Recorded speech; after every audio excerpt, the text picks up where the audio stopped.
This video is sponsored by Eniba.com. Use code DORON to get 3% off on the cheapest game time as well as other Blizzard products. Click the link in the description to check it out.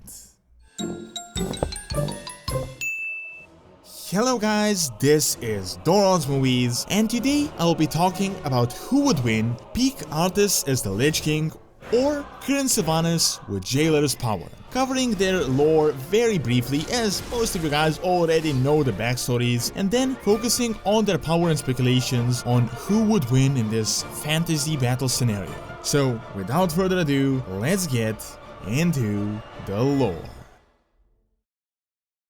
Look now to your defenses, my son, for the champions of justice gather at your gates. Let them come. Frostmourne hungers. Arthas is the corrupted paladin, the one that took Frostmourne, betrayed his kingdom, and essentially raised the Scourge to its peak. He took over the frozen throne from Ner'zhul and essentially demolished everything in his path. Once he had arrived and had gotten stronger, he became one of the biggest threats to Azeroth in history. Arthas raised many monstrosities, created most of the Scourge architecture that we have today, and really became one of the biggest influences on the planet. Through a grueling campaign of weakening his forces, we finally faced the Lich King in battle atop the Frozen Throne. He was defeated, but only with Tyrion of Ordering, the Ashbringer, and the Light that broke Frostmourne. However, he did actually defeat us, and it was one of the closest boss battles of the entire game. His entire strategy was essentially to lure the most powerful champions to Icecrown in order to kill and raise them as his own and to continue his campaign. His mistake was that he underestimated Light and Tyrion. Ultimately, he fell and Bolvar took over the throne, reigning as the Lich King until this point in time. Toy soldiers in tin plate.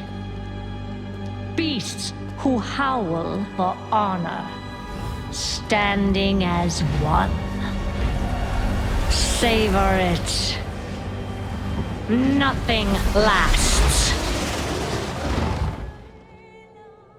Sylvanas, Windrunner, is one of the most influential High Elves and one of the most powerful ones at the time. She valiantly defended her kingdom, but was finally caught and defeated by Arthas, who, angered at her resistance, decided to raise her as a banshee to serve him. For a while, she had no free will until the Lich King started getting weaker and his grip loosened. At that point, she rebelled, attacked Arthas, and formed her own faction of undead, known as the Forsaken. From that point forward, she would conquer the remnants of Lordaeron, would join the Horde, and would play one of the key roles within the faction. It was only recently that she came into contact with the Jailer from the Shadowlands that subsequently manipulated events and got her into the position of the War Chief. Since that point, Windrunner led aggressive war campaigns in order to maximize casualties, feeding them all in the Shadowlands, making the Jailer more powerful than ever, which in turn granted her untold power. She defeated Saurfang quite easily in a duel, abandoned the Horde and the Forsaken, and reached the Frozen Throne. There, Sylvanas faced Bolvar in battle, and with relative ease, dispatched his Scourge minions, chained him, took off the crown, and destroyed it. This, as far as we know at the moment, destroyed the entity we know as the Lich King, and opened a rift into the Shadowlands. Her current status and power is unclear, but she will no doubt play a key role in the future. So, with this very brief history, who would win if Arthas at his peak power was the Lich King, and Sylvanas at her current power level arrived at the Frozen Throne and attacked him? First things first, let's get one thing out of the way. Sylvanas only stands a chance against Arthas now, as previously it was confirmed that she couldn't single-handedly fight him. Even Windrunner realized when she escaped Icecrown that his power had increased tenfold since she had last seen him, and that a mighty army was necessary from both factions in order to put an end to Arthas. So only with her powers from the Jailer, Sylvanas actually had a chance. In terms of Arthas, it is obvious that his power had increased by a significant margin. As opposed to Bolvar that mainly tried to control the Scourge, he fully embraced his role as the Lich King, got rid of his humanity, and most importantly, he had a very powerful sword known as Frostmourne. The sword itself contained thousands of souls and some very powerful ones as well, which granted him significant power. More importantly, he really built up the Scourge in Northrend, and it was an immensely powerful army with monstrosities like Sindragosa at his side.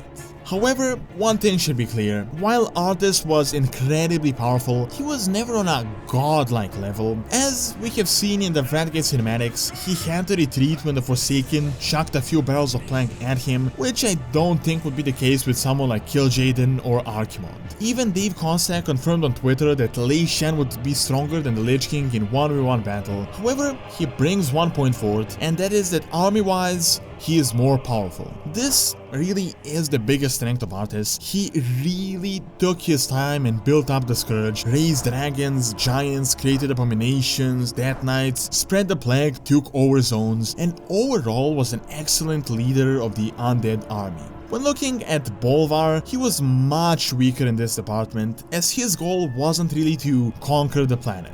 Now, with Sylvanas, as her story is ongoing, it is really hard to point out how powerful she is, but my own speculation based on what we have seen is that she is way more powerful than we even think at the time. If you look at the Saurfang and the Bolvar duel, it was so obvious that she had way more up her sleeve, and she did everything with a smirk. She didn't even doubt that she could lose. This is because she had been in a pact with the jailer for a while now, and every casualty that occurred made her stronger, and there were a lot of them with so many wars and campaigns in the recent time. On top of that, she constantly sought to empower herself throughout all of these expansions. So ultimately, here is how I see the battle scenario. Sylvanas would definitely not be able to just march on top of Icecrown Citadel like she did with Bolvar, as the Scourge was way more powerful. In the Bolvar scenario, the army is only a husk and barely poses a significant threat. Bolvar doesn't even have powerful control that Arthas once had.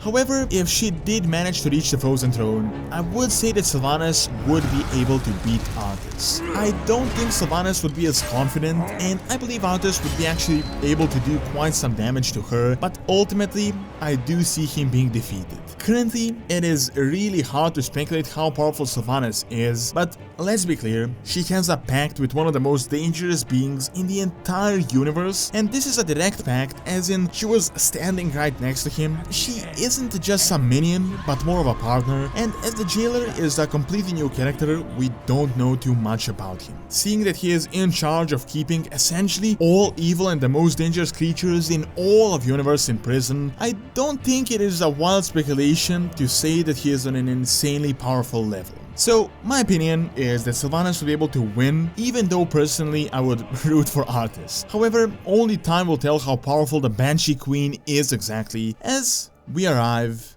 in the Shadowlands.